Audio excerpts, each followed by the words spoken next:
Goeiemôre en baie welkom by vanoggend se erediens. My gebed is dat jy ook vanoggend daar waar jy ook al sit en na hierdie opname kyk, dalk in jou sitkamer of saam met vriende om die kombuistafel of as gesin saam op die bed in pa en ma se kamer, nog met julle nagklere aan en 'n lekker koppie koffie. Ongeag waar dit is, dat jy vanoggend 'n ontmoeting sal hê met die lewende Here. Ek wil graag dat ons in die hele verloop van die diens 'n klem sal plaas vanoggend op die koningskap van God. Ons gaan nou begin met 'n toewydingslied waar ons juis hierdie koning van ons harte en die koning van ons lewens aanbid en daarna die fotum, die seëngroet en dan sing ons 'n loflied saam waar ons die Here ook as die koning van hierdie wêreld erken en besing.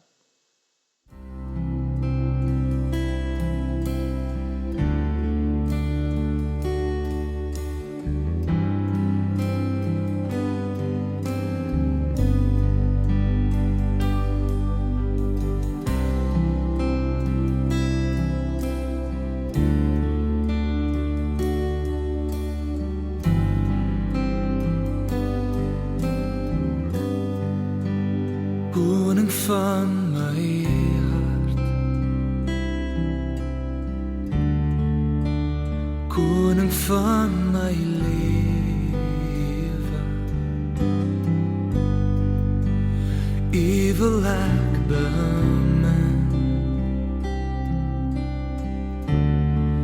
U lof besing vir ewig.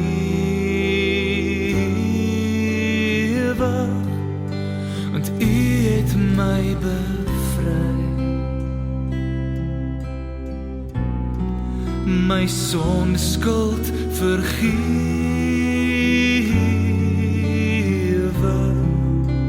koning van my lewe,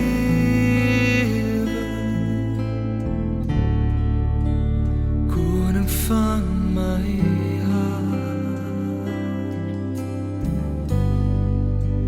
koning van my hart,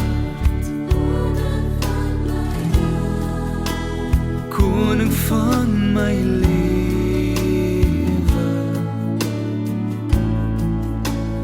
U wil ek bemin, U lof besing vir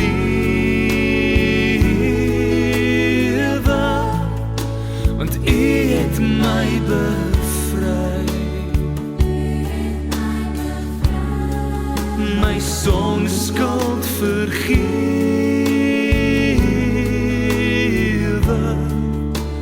koning van my lewe, koning van my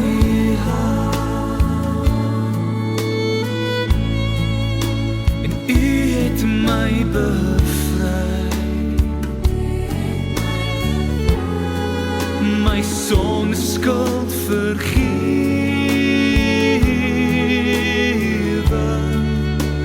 koning van my lewe,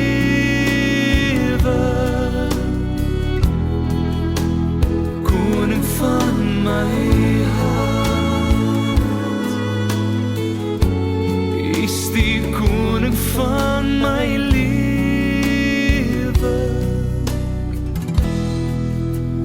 koning van my hart.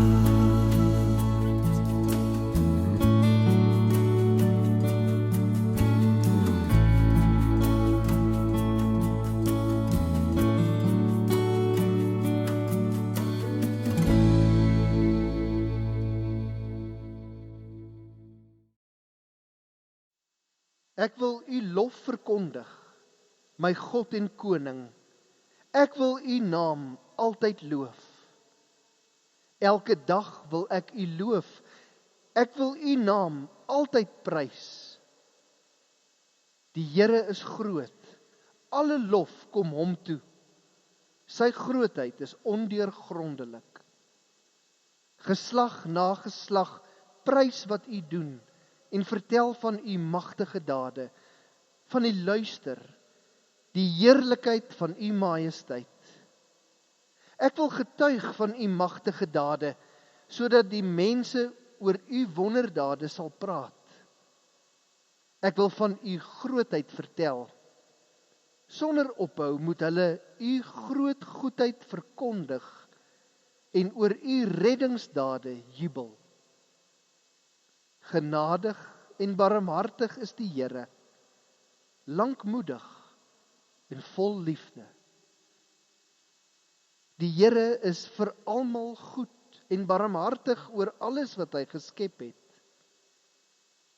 Almal wat deur U geskep is, loof U, Here, en U troue dienaars prys U. Hulle vertel van U koninklike mag en getuig van U groot krag.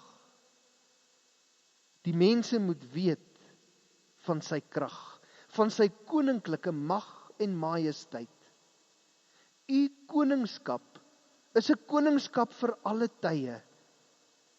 U heerskappy strek oor die geslagte heen. Die Here help almal op wat geval het. Hy ondersteun die wat bedruk is. Die oë van almal is op U gerig en U gee hulle kos op hulle tyd. U maak U hand oop en skenk U guns in oorvloed aan al wat leef. Die Here is regverdig in al sy handelinge, getrou in alles wat hy doen. Die Here is naby almal wat hom aanroep, almal wat hom in opregtheid aanroep. Aan die wat hom dien, gee hy wat hulle vra. Hy hoor as hulle om hulp roep en hy red hulle. Die Here beskerm almal wat hom liefhet, maar al die goddeloses verdelg hy.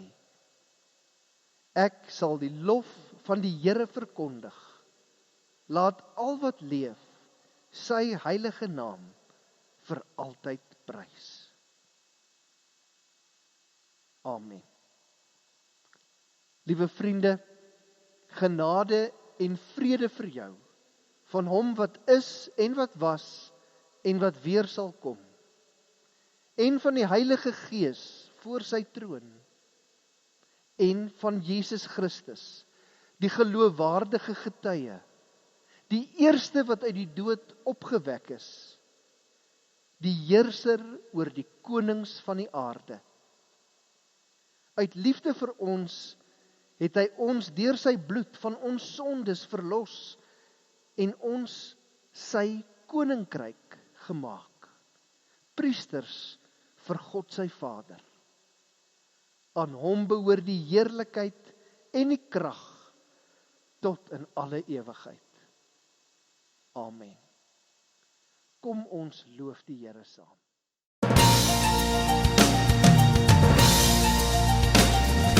Lossen hier by voor hom neer, bewys aan hom die eer.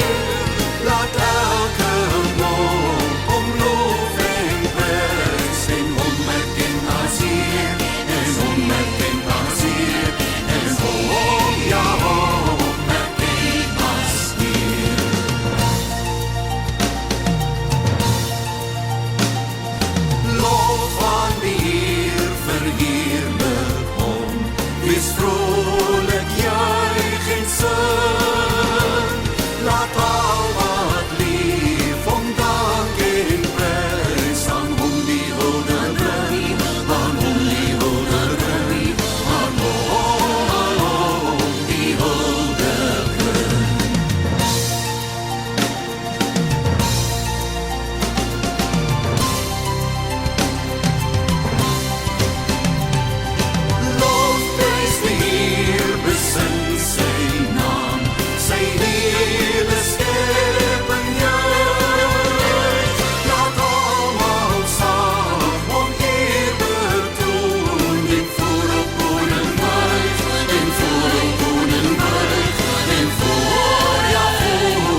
Ons was die afgelope klompie maande besig met 'n preekreeks uit die boek Markus. Die tema van ons reeks was leer ken Jesus deur die oë van Markus. En vanoggend sluit ons reeks af deur saam te lees uit Markus hoofstuk 16. In my Bybel is dit op bladsy 75 van die Nuwe Testament, as jy lus het om op te soek, maar ons gaan ook die woorde vir jou op die skerm vertoon, so jy kan maar net kyk ook, as jy sou wou. Voordat ons saam lees, kom ons maak oë toe, dan bid ons saam. Here God, ons aanbid U in hierdie oggend as die koning van alle konings, die Here van alle heersers, ook die koning van ons harte en die koning in ons lewens. Here, ons leef in toenemend onsekere tye. Dit voel vir ons, Here, dat net as ons weer 'n greep kry op wat ons gedink het normaal is, dan is daar weer een of ander terugslag. Die een oomblik voel ons nog, ons het weer 'n bietjie energie en ons kan weer ons werk met ywer doen, net om die volgende dag weer sommer aan 'n ernstige graad van corona, depressie te ly. Eintlik, Here, het so baie van ons stoom verloor. En daarmee kom staan ons vanoggend voor U. Ons kom bid, Here, want ons het U nodig, altyd. Maar ook in hierdie tyd in die besonder. En ek wil bid, o Here, dat wanneer ons vandag saam lees uit die Bybel, hier uit Markus 16, o Heilige Gees, dat U asseblief deur hierdie woorde en met ons sal praat. Ons het nodig, Here, om te weet, om te hoor, om te sien en te ervaar dat U naby ons is. Here, ons is U kinders. Ons het U lief. Want U het ons eerste lief gehad. Praat asseblief vanoggend met elkeen van ons. Amen.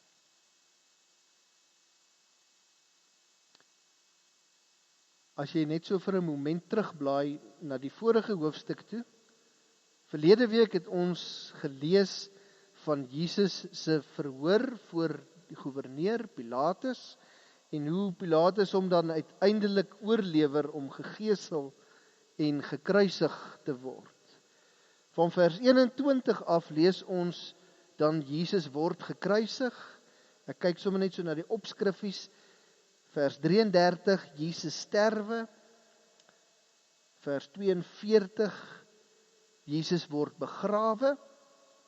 En nou vanoggend, hoofstuk 16, Jesus het opgestaan. Toe die Sabbatdag verby was, met ander woorde, dit moes gewees het die Saterdag aand na sononder, het Maria Magdalena en Maria die ma van Jakobus en Salome reukolie gekoop om die liggaam daarmee te gaan balsem. Letterlik staan daarso in die plek van balsem dat hulle gegaan het of hulle wou gaan om die liggaam te gaan insmeer.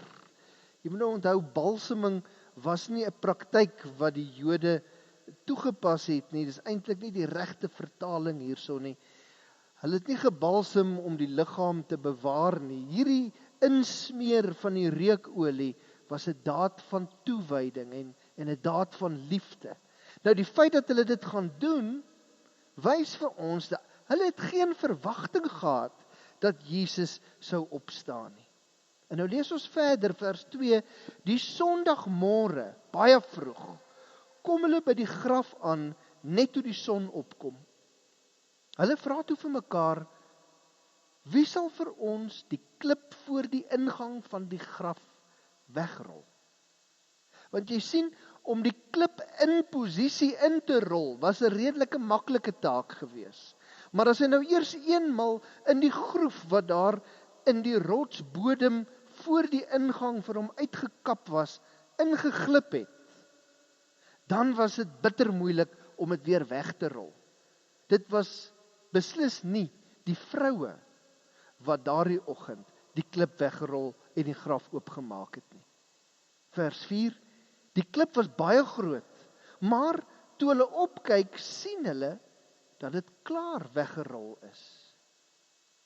Toe hulle in die graf ingaan, sien hulle 'n jong man aan die regterkant sit met lang wit klere aan en hulle het groot geskrik.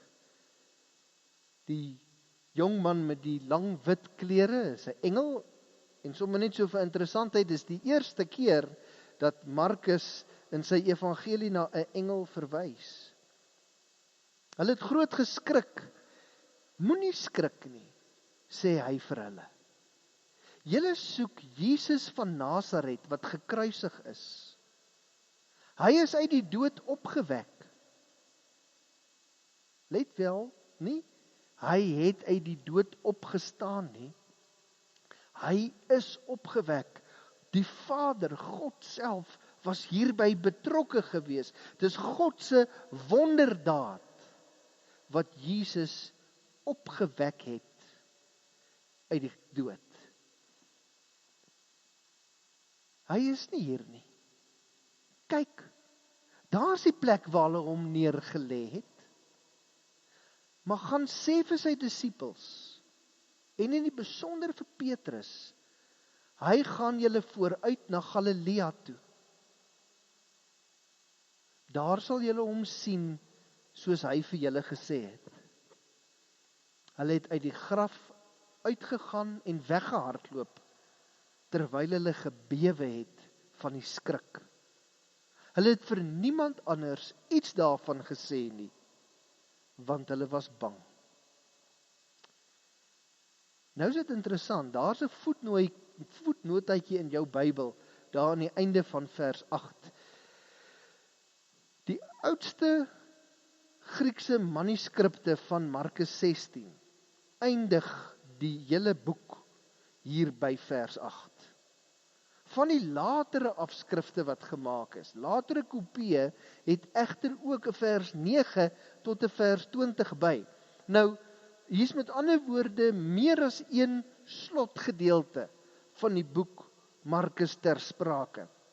Die geleerde ouens kyk ook na hierdie laaste gedeelte van vers 9 af na die einde toe, na vers 20 toe, en dan sê hulle, maar hoor, hier is soveel verskille wat betref woordeskat wat gebruik word, wat betref die styl waarin geskryf word, die teologiese inhoud, wat so baie verskil van die eerste gedeelte van die Markus Evangelie, dat hulle almal redelik oortuig is daarvan, dat wat hier gebeur het, is dat die vroeë kerk gevoel het, maar die Markus Evangelie eindig daar maar verskriklik stomp. Veral as jy hom dan nog gaan vergelyk ook met Matteus en met Lukas se evangelies wat eers later geskryf is.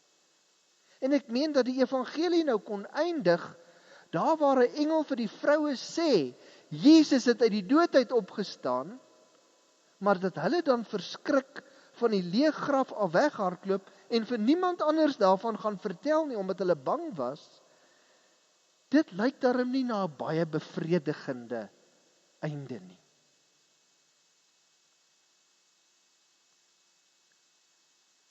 Dit sou dus sin maak, dat die vroeë kerk iewers besluit het, om 'n slotgedeelte, dalk sommer saamgestel uit dit wat ons by Matteus en by Lukas skryf, hierby te voeg. Nou gelukkig weet ons, die vroue het nie permanent stil gebly nie. Later toe hulle oor die skok gekom het, het hulle vir die disippels vertel wat hulle gehoor en gesien het. Maar julle, ons hoef nie aan hierdie vers 8 te dink, as dat dit 'n stomp of 'n vreemde of selfs 'n onbevredigende einde vir die boek Markus is nie. Inteendeel,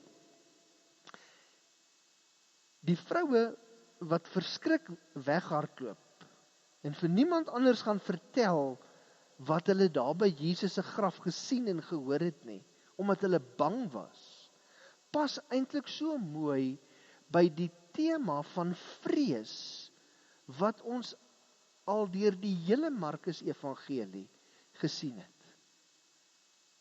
Markus was baie lief daarvoor gewees, om wanneer God 'n kragtige daad in Jesus se lewe doen, of deur Jesus doen, om dan te vertel dat die mense in vrees of met vrees gereageer het. Dit was amper so 'n bietjie van 'n kenmerkende teken van Markus. As die mense skrik en hulle is bang, was dit sy manier om te sê, hier het God iets groots gedoen. Kyk byvoorbeeld, as jy terugblaai, of sommer net as jy daaraan dink, in hoofstuk 5, waar ons gelees het, hoe Jesus die bose geeste uit legio uitgedryf en in die varke ingestuur het, wat toe daar teen die hang afgehardloop en in die see versuip het. En dan staan daar in vers 15, toe die mense by Jesus kom, en die besetene in wie die baie bose geeste was, daar sien sit, met sy klere aan en by sy volle verstand, het hulle groot geskrik. Nog 'n voorbeeld is net 'n entjie verder in hoofstuk 5, toe die vrou wat al 12 jaar lank aan bloedvloeiing gely het, aan Jesus se klere geraak en gesond geword het. Vers 33, die vrou het geskrik en gestaan en bewe, want sy het besef wat met haar gebeur het. In hoofstuk 9, met Jesus se verheerliking op die berg, toe Elia en Moses aan hom verskyn het, en sy klere skitterblink geword het, staan daar, dat die disippels verskrik was, oor wat gebeur het. So dis elke keer, as God 'n kragtige daad verrig, dat die mense reageer met vrees. En dan nou hier in die slotvers van die Markus Evangelie weer 'n keer. Hierdie keer reageer die vrouens met vrees op die grootste wonderdaad van God, toe hy Jesus uit die dood opgewek het. Daarmee saam is daar die bevestiging van die vroue, wat gesien het dat die graf leeg is. Die engel het vir hulle gesê, kyk, daar is die plek waar hulle hom neergelê het, hy is nie daar nie. En dan die aankondiging van die engel, waar is hy dan? Hy is uit die dood opgewek. Vriende, en dis juis hier waar ek vanoggend so bietjie wil vashak vir 'n oomblik.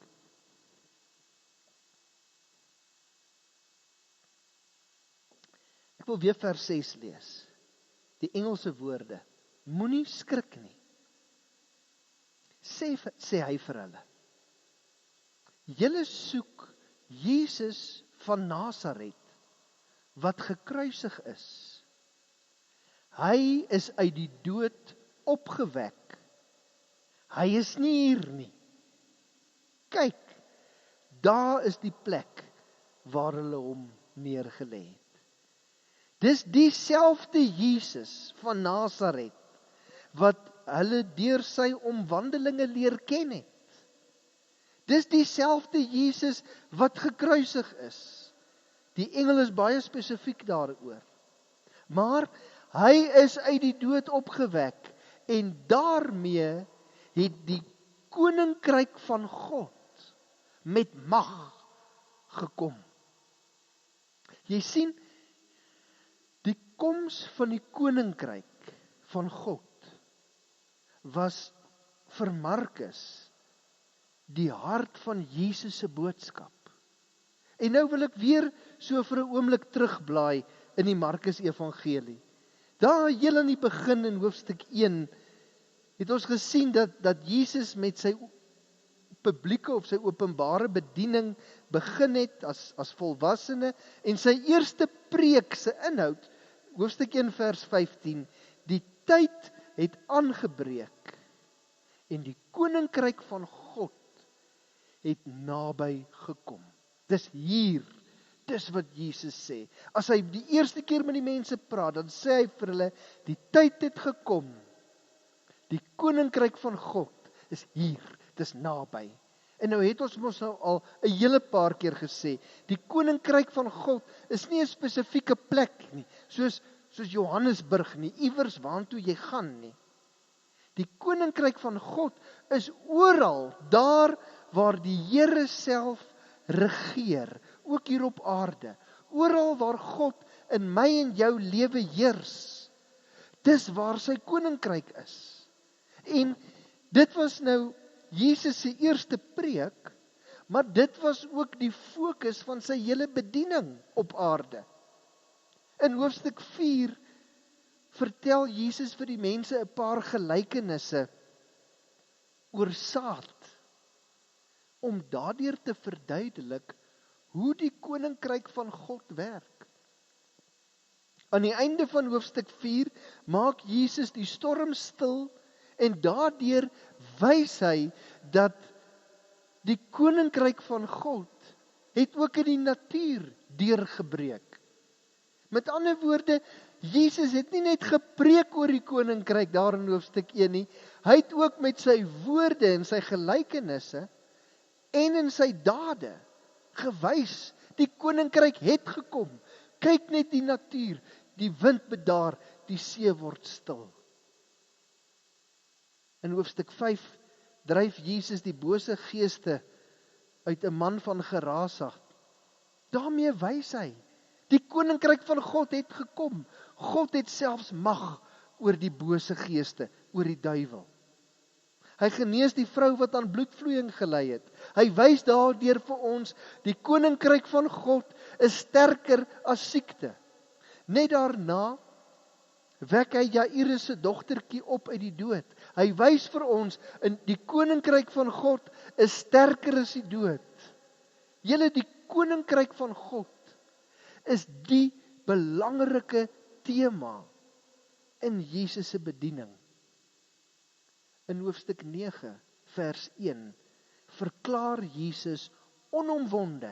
Hy sê vir sy disippels, dit verseker ek julle, daar's party van die wat hier staan, wat beslis nie sal sterwe, voordat hulle gesien het, dat die koninkryk van God met krag gekom het nie. Nou daarmee het Jesus na sy opstanding uit die dood verwys. En dit is presies waarvan die verskrikte vroue daardie Sondagmôre getuies was. Jesus van Nasaret, die een wat nog die heeltyd gepraat het oor die koninkryk van God wat naby gekom het.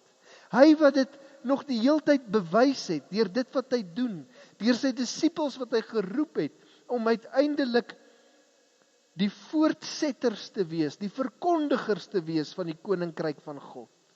Hy is nie meer in die graf nie. Hy is uit die dood uit opgewek. Die koninkryk van God het inderdaad met krag gekom. Dit is 'n teenwoordige realiteit. En ek en jy, wat kinders van God is, in die jaar 2020, ons leef nog steeds elke dag binne hierdie realiteit van die koninkryk van God. Maar wat beteken dit? Terwyl ons met die reeks besig was, het ek myself baie keer as ek na die opname sit en kyk, het sy my of Dominee Dani of JC se preek, al drie van ons het gepraat oor die koninkryk van God. En dan dink ek elke keer by myself, maar ek wonder, verstaan ons, wat beteken dit as ons sê, ons moet die koninkryk laat deurbreek in mense se lewens, ons moet verkondigers wees van die koninkryk. Wat beteken dit? En spesifiek, wat beteken dit nou? Ons leef, en ek het dit net in my gebed gesê, in hierdie onsekere corona tyd. Mense het gedink, na die lockdown, toe die 21 dae plus 14 nou eers verby is, nou sal dinge vinnig begin terugkeer na normaal toe. En nou doen dit nie. Mense se lewens is baie meer intens geraak as wat ons dalk aanvanklik gedink het. Hoe leef ek en jy in hierdie tyd as burgers van die koninkryk van God? Watter belofte lê daar vir my en jou opgesluit in die feit dat hier waar ons leef elke dag, hier waar coronavirus versprei onder mense, hier is koninkryk van God. Waar is die belofte? Hier waar ek en jy elke dag na die beste van ons vermoë ons werk probeer doen. Die van ons wat nog werk het. Wat 'n uitdagings, wat 'n opdrag lê daarin vir my en jou om as burgers van God se koninkryk te leef. Ek wil vanoggend met jou 'n corona manifest deel. 'n Manifest of 'n lewensriglyn as jy wil. Ek self kan nou nie, ongelukkig nie die eer daarvoor vat nie, die krediet kom professor Stefan Joubert toe. Dis hy wat hierdie corona manifest geskryf het. Weet jy, toe ek dit lees, toe besef ek, dit is wat ons moet verstaan as ons in die koninkryk van God leef. Dit wat Markus 16 vir ons vertel. Jesus wat uit die dood opgestaan het, die koninkryk van God wat met krag gekom het. Hoe lyk dit? Waar is die beloftes? Hier is hulle. Die corona manifest. Ek deel dit graag met jou. Mag dit vir jou soveel beteken as wat dit vir my doen.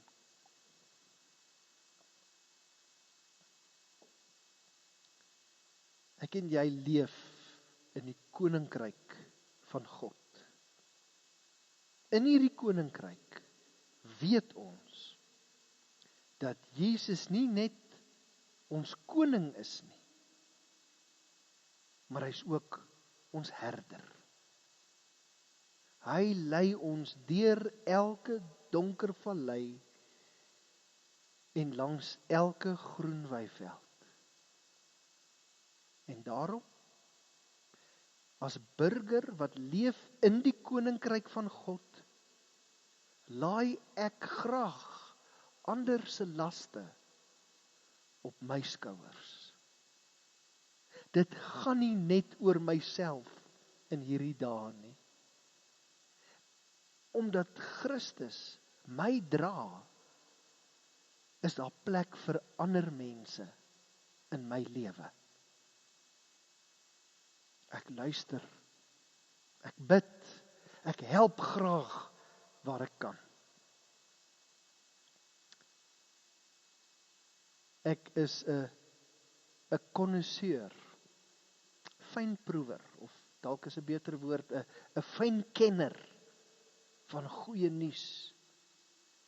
Hier waar ek in die koninkryk van God leef elke dag, weier ek om 'n slaafse oorverteller van goeie gerugte en afbreekende verhale te wees. Jy weet, daar's oorgenoeg mense rondom my wat dit doen. Ek fokus eerder op God se goedheid en op al die goeie dinge wat mense steeds doen. In die koninkryk van God verwag ek nie by voorbaat die slegste van ander nie. Ek verlustig my nooit daarin as owerhede, skole, kerke en ander sukkel om die regte koers te vind nie.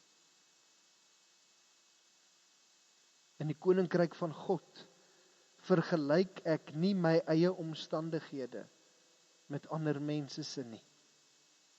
Nooit sê ek, dit kon erger gewees het nie. Dis erg genoeg. En dit is goed genoeg. In die koninkryk van God leef ek vrygewig. Ek deel uit dit wat ek self het. In die koninkryk van God maak ek vrede met die onseker tye en die omstandighede waarin ek myself bevind. Ek weet, dinge sal nie gou weer na normaal terugkeer nie. Dis hoe dit is. In die koninkryk van God vind ek groter vreugde in eenvoud. In die koninkryk van God leef ek met eerbied teenoor God. En ek leef respekvol teenoor mense. In die koninkryk van God weet ek het nie alles verloor nie. Die Here dra my. Hy dra al sy mense. Vriende, mag die opstanding van Jesus uit die graf, die corona manifest en die sekerheid dat die koninkryk van God 'n teenswoordige realiteit is, mag dit vir my en jou genoeg wees. Mag dit ons dra in tye wat ons self nie kan loop nie.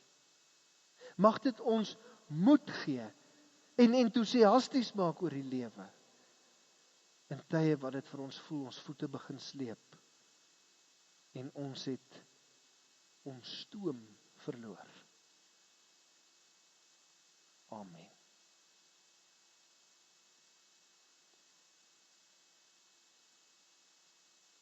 Here, ons het U in hierdie tyd wat ons deur die boek Markus gelees het, opnuut leer ken. Op soveel wonderlike maniere. Ja, Here, ons het soveel nuwe dinge raak gesien. Ons is diep geraak deur U liefde vir ons, wat sy hoogtepunt bereik het in U sterwe aan die kruis en die opstanding uit die dood. En daarom, Here, is dit so wonderlik om te weet dat ten spyte van chaos, ten spyte van siektes, ten spyte van virusse, leef ons in die sterk en in die onwankelbare koninkryk van die lewende God. Ons loof en ons prys U naam daarvoor, Here. Dankie dat die opstanding van Jesus uit die dood vir ons die koninkryk 'n teenswoordige realiteit gemaak het. Maar ons weet ook, Here, dat daar nog 'n stuk uitbly, want Here Jesus het self gesê die koninkryk het naby gekom, maar dit impliseer ook nog dat daar 'n stuk uitbly. Ons weet dat eendag met die wederkoms die koninkryk, die koms van die koninkryk in volle glorie sy hoogtepunt gaan bereik. En vanoggend wil ons ook vorentoe kyk daarna. Here, ons wil probeer om verby die bulte en die hindernisse en al die slegte goed in ons eie lewe te kyk, Here. Ons wil probeer om rondom dit te kyk, bo oor dit te kyk. En ons wil met 'n geloofsoog vorentoe kyk na die dag wanneer U weer U skepping gaan kom nuut maak, soos wat U in die woord beloof. Here, ons sien uit na die volledige koms van U koninkryk, ook in die toekoms. Ek wil bid en vra, Here, dat U elkeen wat na hierdie opname luister, wat na hierdie boodskap luister, Here, dat U vir ons sal seën. Dat U ons sal versorg asseblief en styf in U hand sal vashou. Here, U ken elkeen van ons se omstandighede. U weet wat is die dinge wat ons bang en bekommerd maak, wat ons hartseer en mismoedig laat word. Ek wil vra, o Heilige Gees, dat U asseblief vir ons nuwe moed sal gee. Dat die werklikheid van die koninkryk in ons harte en in ons gedagtes vasgebind sal word. En dat ons elke dag as U kinders hoop kan uitleef, omdat ons dit self glo. Aan U kom toe al die lof en die eer, al die dank, al die aanbidding van ons harte. Amen.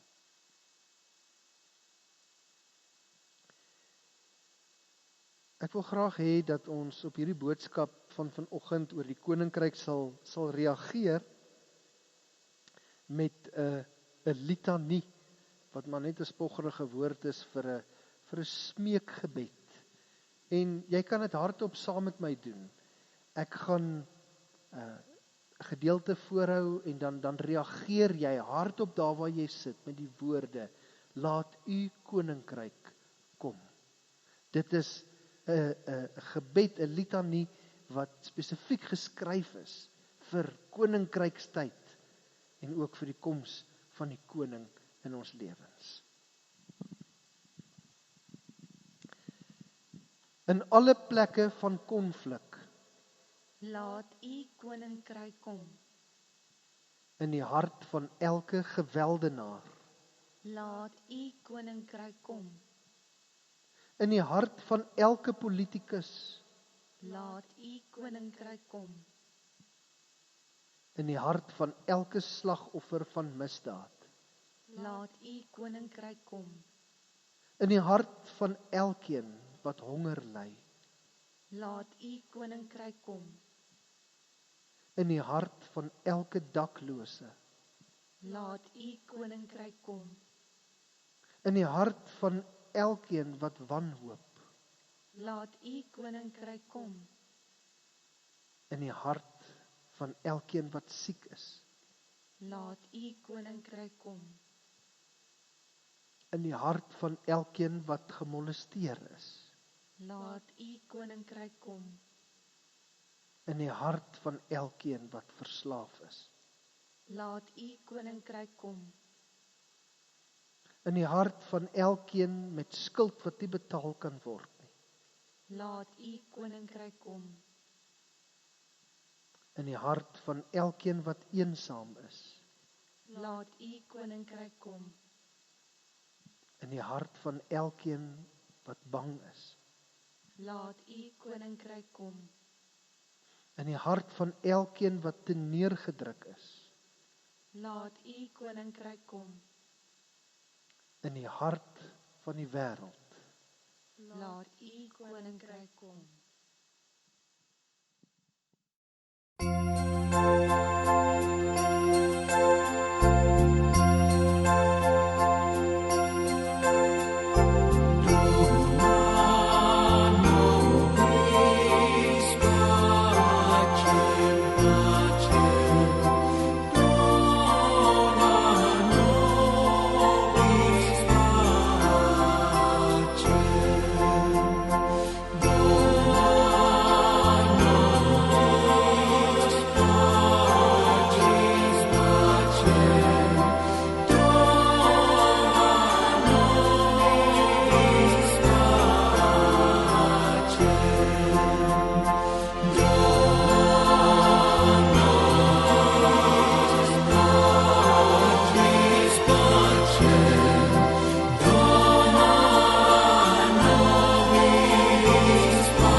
Ons het aan die einde van ons diens gekom. Voordat ek afsluit, wil ek net graag 'n paar afkondigings maak.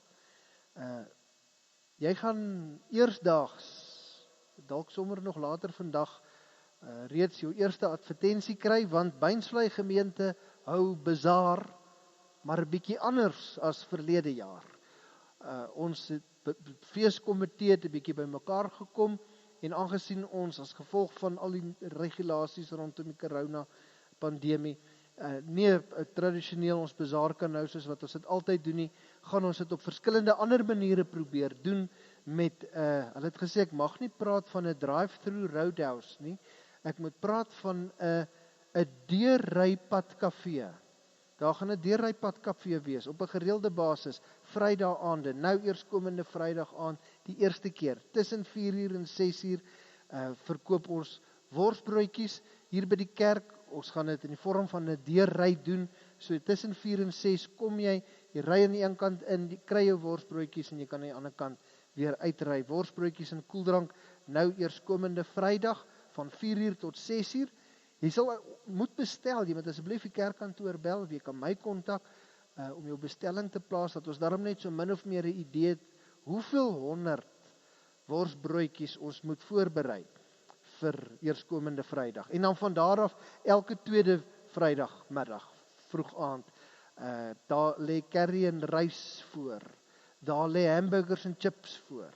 Ek sien al sommer so deur die televisieskerm hoe die ma's glimlag, die vrouens van die huise, want elke tweede Vrydag aand, moeder, het jy af, daar eet jy uit die kerk, uit jou man se bankrekening, maar uit die kerk se hand, eet jy, ons beplan vetkoek en maalvleis. Dan is daar koek, die koektafel gaan op bestellings werk, die inligting sal ons deurgee na julle toe, die puddingtafel gaan werk op bestellings, ons gaan dit deurgee na julle toe, die vleistafel gaan werk op bestellings, ons gaan al hierdie goeders vir jou deurgee. Wat ons vra op hierdie stadium asseblief, is jou samewerking, enige donasie sal so welkom wees. Die ouens wat vir ons in die verlede gehelp het met vleis, ons wil weer op julle knoppie druk die jaar, asseblief. Die mense wat gehelp het met, enige skenking is welkom. As jy 'n kontant donasie wil gee, dat ons daarmee die produkte gaan aankoop, is jy ook welkom. Maar dan verder, jy het nou gehoor, as ons praat van curry en rys, dan soek ons rys as skenking. Ons soek curry, ons soek maalvleis, ons soek bladjang.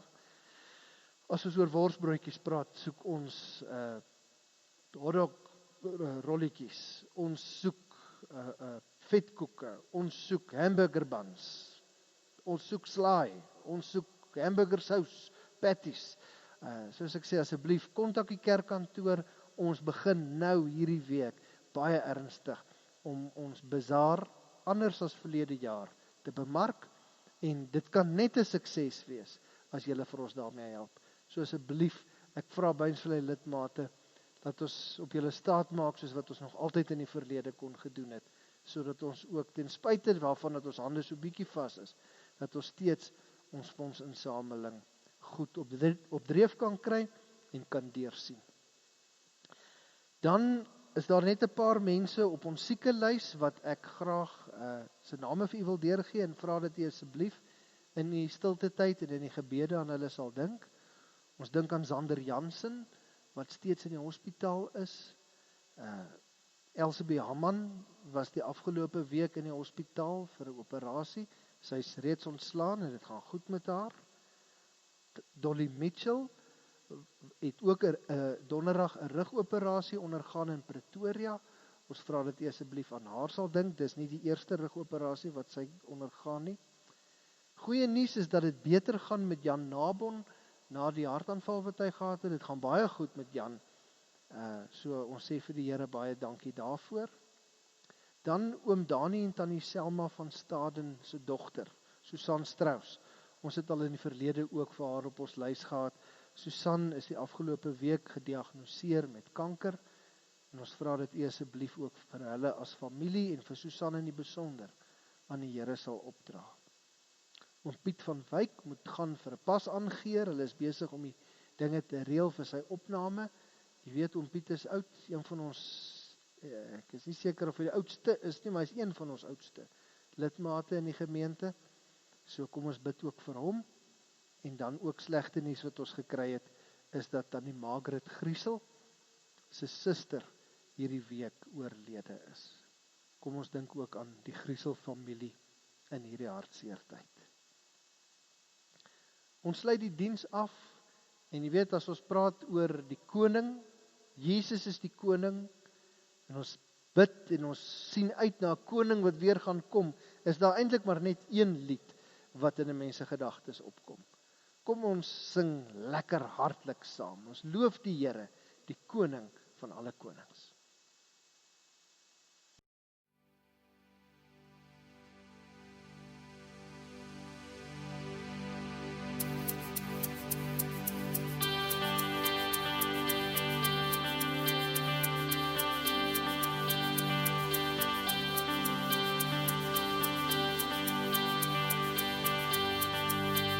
wie regeer, wie is in beheer,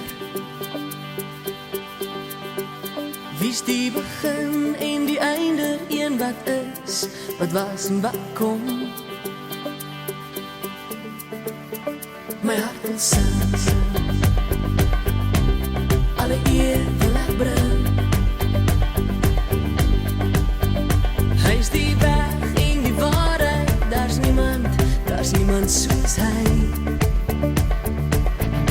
Lig jou hande na bo, sing halleluja, gee eer aan hom.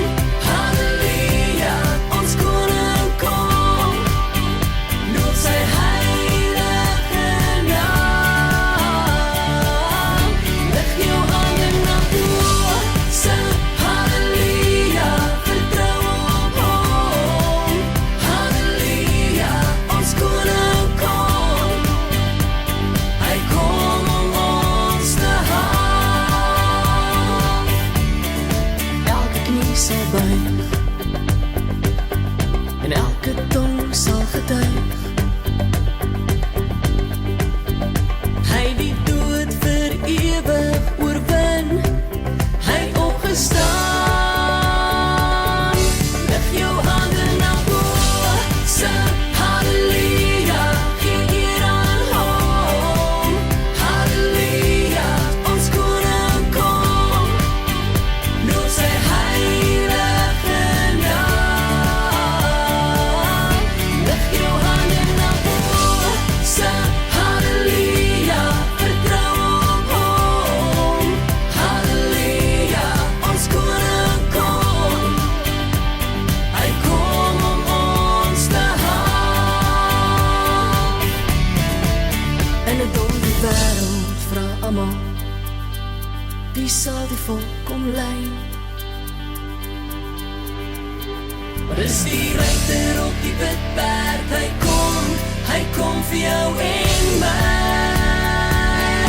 Lig jou hande na bo, sing halleluja, gee eer aan hom. Halleluja, ons koning kom, loof sy heilige naam. Lig jou hande na bo, sing halleluja, vertrou op hom. Halleluja, ons koning kom, hy kom om ons te haal. Lig jou hande na bo, sing halleluja, gee eer aan hom. Halleluja, ons koning kom, loof sy heilige naam. Lig jou hande na bo, sing halleluja, vertrou op hom. Halleluja, ons koning kom, hy kom om ons te haal.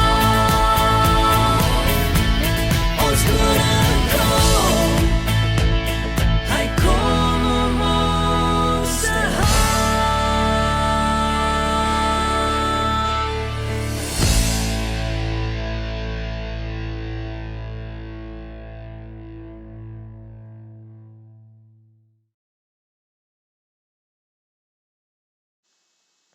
Ontvang nou die Here se seën en leef elke dag in vrede in die koninkryk van God.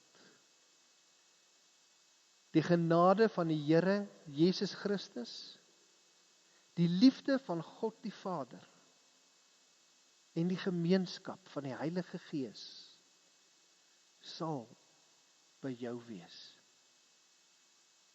Amen.